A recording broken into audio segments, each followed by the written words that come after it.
এই বস্তি চিজুগুৰি গাঁও হয়। আমি বহুত দিনৰ পৰা কষ্ট ভোগ কৰি আছোঁ ৰাস্তাৰ কাৰণে। আমাৰ বেমাৰী বা ল'ৰা ছোৱালী স্কুলত যোৱা বা বেমাৰী এজন নিয়াৰ কাৰণে বহুতখিনি অসুবিধা।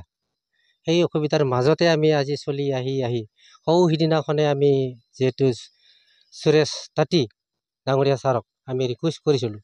ৰিকুৱেষ্ট কৰি তেওঁৰ দৈমাৰী বিশ্বজিৎ দৈমাৰী ছাৰৰ লগত কথা পাতি এদিনৰ কাৰণে বা চেণ্ট গেভেল দিম বুলি তেওঁলোকে আশ্বাস দি আজি একদিনত আজি আহিছিলে।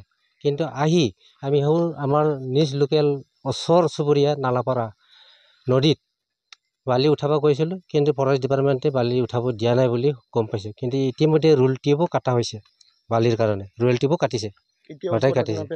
এতিয়া বালি উঠাব নিদিলে, শিল আনিব নিদিলে, আমি নিজৰ ঘৰৰ ওচৰৰ পৰা আমাৰ স্কুলৰ পৰা স্থানীয় জব কাৰ্ড পুখুৰী আছিলে, সেই পুখুৰীৰ পৰাই আমি মাটি উঠাই কিবা অলপ আধা ৰাস্তা সম্পূৰ্ণ নহ'ল, তথাপিতো সেইখিনি আধাখিনি আমি অলপ চলিব পৰা কৰিছোঁ।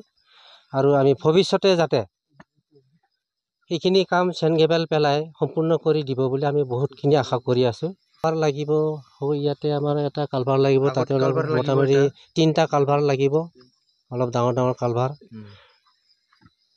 আৰু মই এতিয়া ধন্যবাদ আমাৰ সুৰেশ তাঁতীৰ ছাৰৰ পৰা বিশ্বজিৎ দৈমাৰী ছাৰলৈকে মই দুইজনক ধন্যবাদ জ্ঞাপন কৰিছোঁ মই। আৰু যাতে ভৱিষ্যত এইটো অতি সোনকালে শীঘ্ৰে এই ৰাস্তাখিনি সম্পূৰ্ণ কৰি দিব বুলি, চেণ্ট গেভেল পেলাই সম্পূৰ্ণ কৰি দিব বুলি মই আশা কৰোঁ তেওঁলোকক।